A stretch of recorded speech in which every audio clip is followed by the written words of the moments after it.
Dans la plaquette qu'on nous avait envoyée, on avait noté que 1, sur la récolte 2016, 1 c'était le nombre d'insecticides que le groupe, sur la récolte 2017, sur la récolte 2017, en moyenne, il y avait eu 1 insecticide sur les colzas.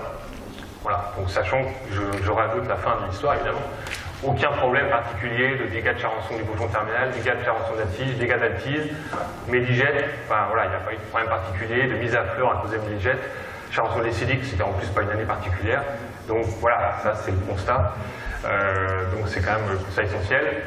On n'arrive pas là par hasard évidemment, donc on va aborder ça maintenant, et je précise aussi que dans le groupe, voilà, clairement, là vous avez 5 fermes sur 14, c'est évidemment pas encore le cas sur le terrain, hein, mais là il y a quand même 5 fermes sur 14 qui ont semé, donc quelquefois un big bag, quelquefois ils avaient déjà de la semence l'année dernière, il y a 5 fermes sur 14 qui ont semé de l'orge hiver tolérante à la jaunisse, à GNO, donc Domino ou Amistar ou Rafaela.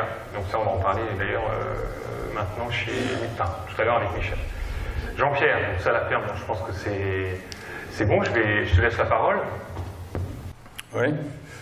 Ben, je ne l'ai même pas présenté, c'est pas grave. J'ai juste une question, parce que l'autre jour, ma femme était dans une réunion comme ça. Est-ce que tout le monde sait ce que c'est qu'un IFT? Parce qu'il y a des lycéens, et peut-être que c'est de la langue de bois pour certains. Donc, comme je ne sais pas trop ce que c'est, tu vas le rappeler. Oui, voilà. Celui qui ne sait pas n'osera peut-être pas le dire. Hein, donc oui, c'est vrai que c'est bien de l'avoir dit. Bon, après, on en parle beaucoup on en parle beaucoup quand même un peu partout. Je suppose que dans les lycées, c'est des choses qui sont abordées, mais évidemment un IFT, hein, comment dire, vous faites un insecticide, en général à dose pleine, c'est un IFT. On a vu à l'instant que par exemple Pierre-Yves, il avait fait 0,5 litres de Noval. La dose pleine étant de 2,5 litres sur le colza, vous faites 0,5 divisé par 2,5, et bon, vous connaissez donc l'IFT, quoi. Hein, donc voilà. Donc ça se calcule comme ça. Des fois, c'est un peu plus compliqué parce que vous avez des doses différentes selon le ravageur. Sur le colza, il y a des produits donc j'ai même dans le groupe, des fois, il y a des gens qui étaient un petit peu déçus, entre guillemets, même si l'IFT, c'est pas le but, voilà, il n'y a pas que ça dans la vie, mais il faisait un traitement à la bonne dose, et comme certains insecticides ont différentes doses, il se retrouvait avec 1,5 IFT, alors il a fait la dose conseillée, soit par la chambre, par le CETIOM, par son distributeur. Bon, ça c'est des cas particuliers, on ne peut pas m'attarder trop là-dessus, mais c'est vrai que c'est une bonne remarque malgré tout. Donc, voilà, j'espère que depuis le début, tout le monde voyait à peu près ce que c'était. Je te laisse, vous voyez, hein, les jeunes qui ont su manier la zapette, je suis sûr que vous qui avez connu le télégramme, vous y arriverez aussi. Donc, sinon je m'approche de vous. Donc justement, comme on est là pour intervenir sur les insecticides, ce que je voulais dire, c'est que en termes d'IFT, ce qui coûte le plus cher en termes d'IFT, c'est l'insecticide. On peut parfois avoir, parce que c'est la dose d'homologation la plus faible pour la culture, donc on peut se retrouver avec des IFT pour un seul passage supérieur à 1. Mais par contre, sur l'impact économique en termes de charge, il est bien souvent minime. Donc tout ça pour dire que, on entend souvent dans la nature, des collègues, qu'est-ce que vous en mordez bien à faire des impasses pour économiser 3, 5, 10 euros, voire 12 euros. Voilà. Alors moi j'ai une petite anecdote, mais qui est, à mon avis, j'aimerais bien que beaucoup d'agriculteurs retiennent, et puis de jeunes futurs agriculteurs, c'est qu'il y a une bonne quinzaine d'années, voire 20 ans, à l'époque on avait eu Yannick Ballanger, qui était le spécialiste des ravageurs au CETIOM, aujourd'hui c'était Rhinovia, et qui était venu donc nous parler des différents ravageurs, bon, comment on faisait colza, blé, orge, c'était quand même essentiellement les problèmes de ravageurs sur le colza. Et il nous a présenté un essai sur du blé. Bon, ça nous a un peu surpris. Bon, je pense que les plus anciens doivent s'en souvenir.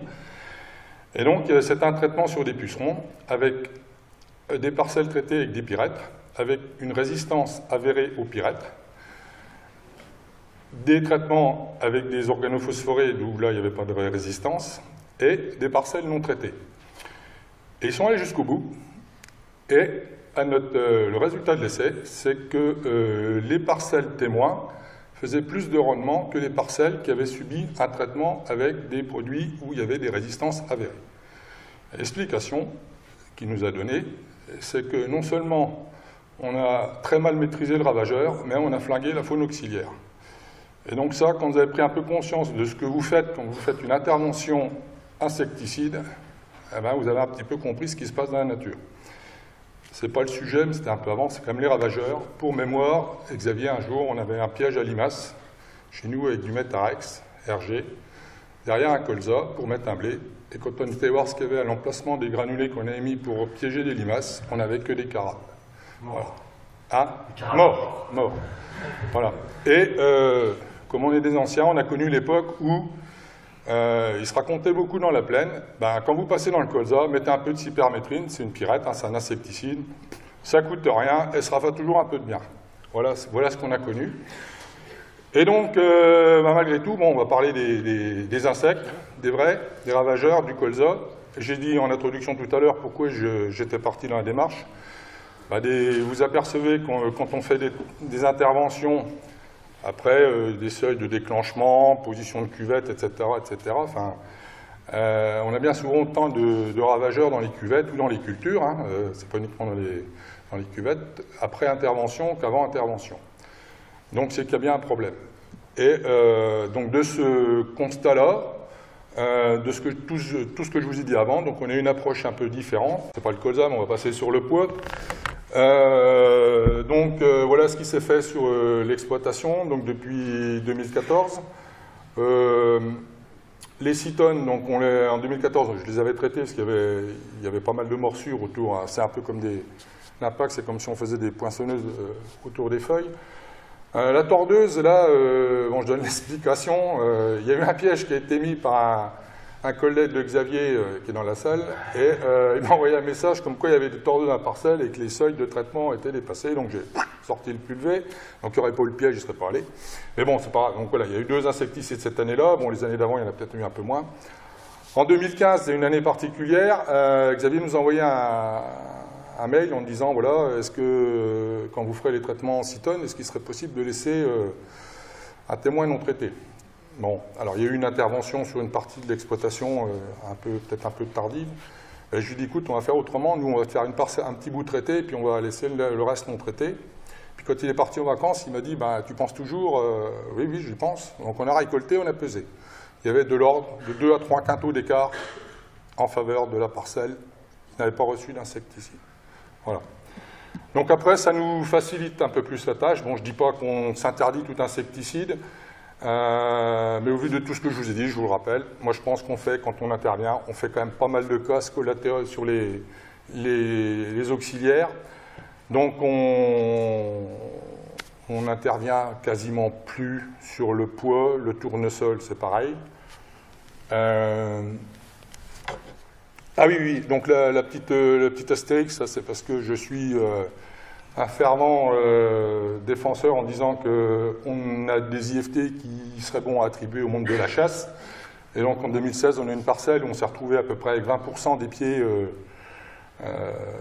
enfin 80% de pieds détruits. Donc forcément, la misère s'abat sur le pauvre monde. Donc quand il ne reste plus grand-chose dans une parcelle, eh les ravageurs se concentrent sur ce qui reste. Donc tout ça pour dire qu'on a aussi des problèmes qui sont liés aux dégâts de sangliers, notamment dans nos cultures.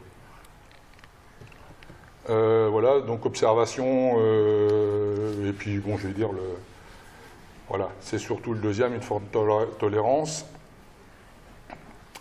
L'exemple du colza, donc on met toujours nos cuvettes. Donc il y a eu une intervention sur le charançon de la tige sur une partie en 2014. 2015, on avait des colzas qui n'étaient pas forcément poussants à l'automne, donc on est intervenu sur les plus faibles. Et donc aussi pour prendre un peu conscience que l'efficacité des insecticides est sérieusement en baisse, c'est que quand vous regardez les conseils de Terrinovia pour le colza et le charançon du bourgeon terminal, on vous dit aujourd'hui la meilleure solution, le meilleur moyen de lutte, c'est d'avoir des colzas forts. Donc on ne parle plus d'insecticides. Donc on essaye de se mettre dans des conditions d'avoir des colzas forts. Après, je pourrais peut-être vous expliquer ce 2017, mais je ne suis pas tout seul. Et puis voilà, donc on a 100% du charançon, du bourgeon, de la tige. Je pense que là, il y a une erreur. Et voilà. Alors, les impasses, vous voyez qu'il n'y a pas de, notamment au niveau des milligètes. Qu'est-ce qu'on fait par rapport à ça? Bourgeon terminal et milligète notamment, c'est qu'on... Donc on essaye cette année, on a semé, donc pour la récolte 2018, elle n'est pas dessus, mais on a semé nos colzas à peu près dans les mêmes dates que Pierre-Yves, avec des févroles, donc qui perturbent. Voilà, donc là on se retrouve avec des colzas très fortement développés. On a mis des cuvettes, mais on n'a même pas été les voir. Hein. On avait décidé qu'on ne traiterait pas. reste artère. Donc ça, c'est pour le colza développé. Et puis pour l'aspect méligète, on a donc on fait un mélange variétal de lignées et dans lequel on met le S. alicia, donc une variété à floraison très précoce. Voilà, je pense à peu près avoir tout dit.